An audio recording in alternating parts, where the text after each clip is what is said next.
কোনো পাগল বা ভবঘুরেকে অনৈতিক যৌনাচারে লিপ্ত হতে দেখলেই তাদের 34 বা সানডে মানডে ক্লোজ করে দিতাম। সাভারে 6 খুনের ঘটনায় আটক হয়ে জবানবন্দিতে পুলিশকে এভাবেই বলছিলেন ভবঘুরে মশিউর রহমান সম্রাট ওরফে সাইকো সম্রাট।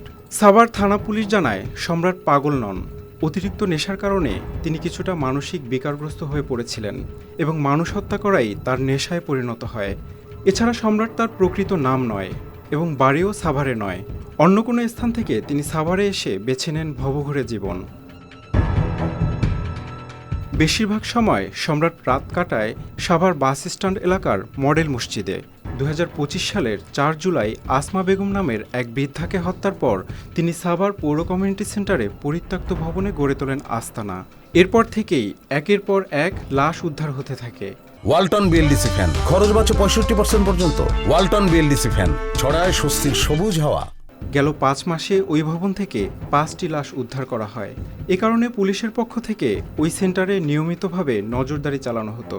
সম্রাটও সন্দেহের বাইরে ছিলেন না, কিন্তু কোনো ক্লু বা প্রমাণের অভাবে তাকে আইনের আওতায় আনা যাচ্ছিল না বলে জানায় পুলিশ।